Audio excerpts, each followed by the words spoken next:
Aujourd'hui, dans l'épisode 7, on continue l'installation et la fabrication de notre kit turbo sur le projet Civic D16 Turbo.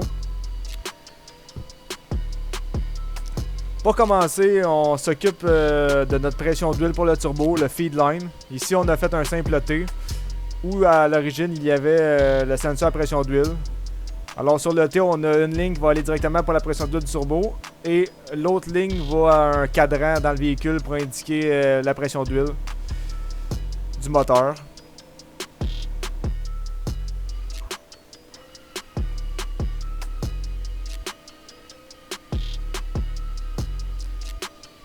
C'est une ligne en stainless tressé qui va emporter la pression d'huile jusqu'au turbo.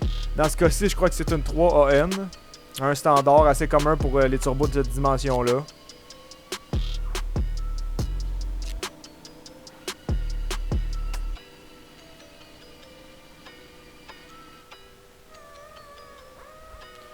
Et bien sûr, on continue le porting sur l'intake parce que oui, il faut matcher l'intake à la tête moteur qui a déjà été portée.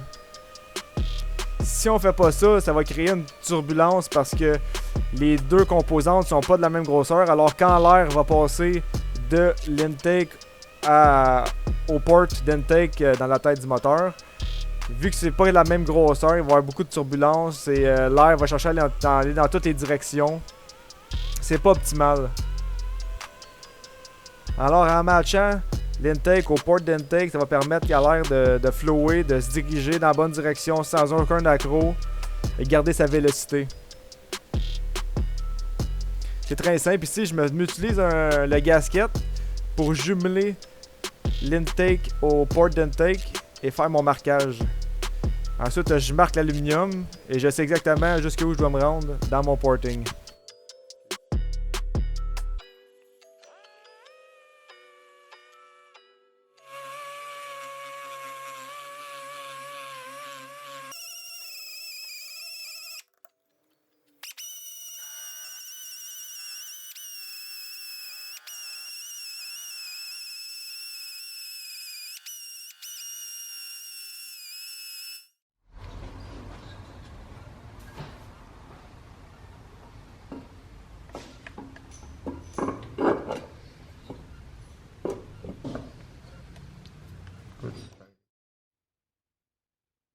La panne à l'huile.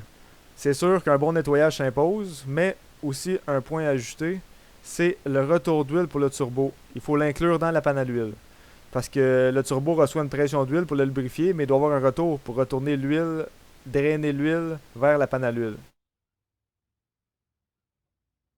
Un bon point, c'est d'essayer le plus possible de mettre le retour d'huile le plus haut possible de la panne. On essaie de le retourner le plus haut qu'on peut pour éviter que l'huile, le retour d'huile soit dans une section plus basse ou qui pourrait déjà être submergé d'huile dans la panne.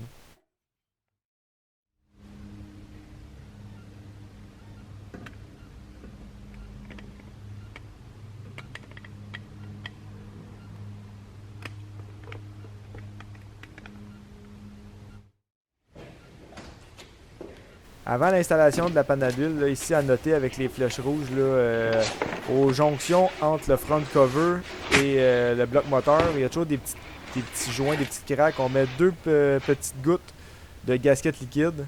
Ça va aider à sealer parfois. Si on met pas ça, ça peut avoir tendance à couler de ces petits espaces-là. Alors c'est un petit point à ajouter avant de poser la panne à l'huile sur le gasket.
On commence la préparation du kit de piping là, pour joindre le turbo à l'intake en passant par l'intercooler. Ici, on a utilisé beaucoup de tuyaux et de coudes qu'on avait comme restant là, pour vérifier notre installation, trouver un plan de planification, les directions à aller avec le pipage des tuyaux.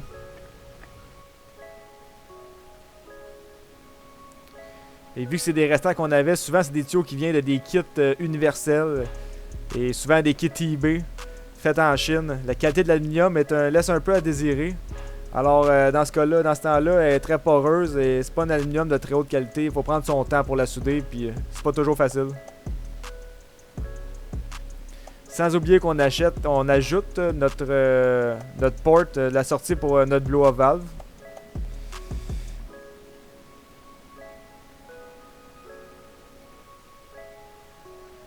Les bougies qu'on a décidé d'aller avec, c'est des 1 point plus froid qu'à l'origine. Des 7. À l'origine, il y avait des 6 dans la voiture, alors on a pris des bougies numéro 7. Et un point important avec un véhicule turbo, c'est toujours gaper ses bougies avant d'utiliser le moteur. On veut toujours rapetisser un peu le gap des bougies quand on va vers un moteur turbo. Dans ce cas-ci, pour commencer, je les ai gapés à, je crois, 25 ou 26 milliamps, mais après l'utilisation, on va voir, il va peut-être falloir baisser beaucoup plus que ça, notre gap.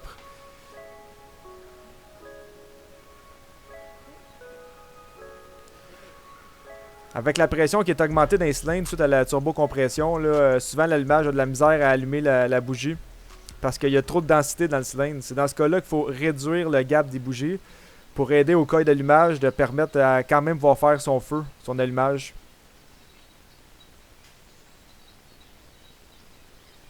Si on fait pas ça, là, le véhicule aurait des ratés d'allumage, surtout à boost élevé.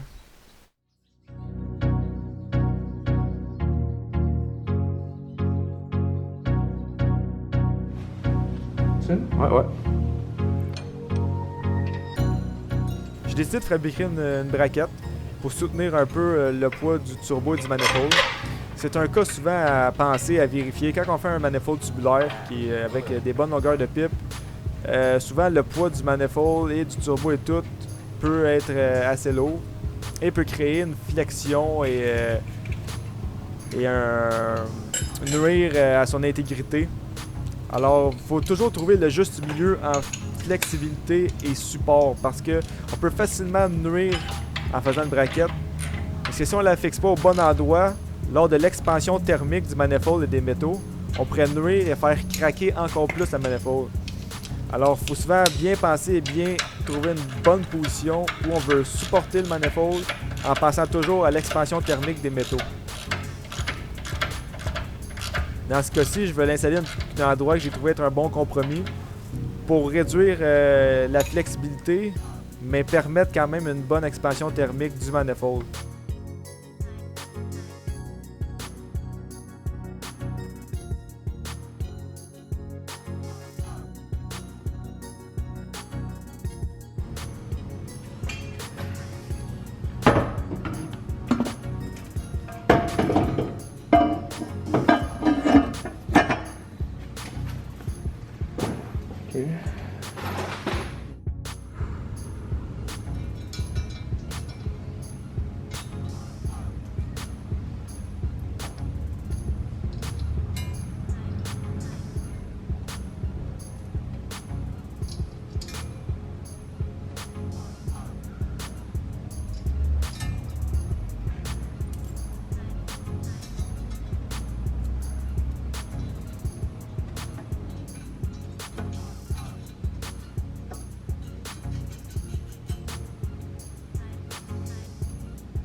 Préparez-vous la semaine prochaine, dans le prochain épisode. Encore plein de bons contenus, puis on risque de finaliser pas mal la fabrication du kit turbo. Merci, n'hésitez pas à vous abonner.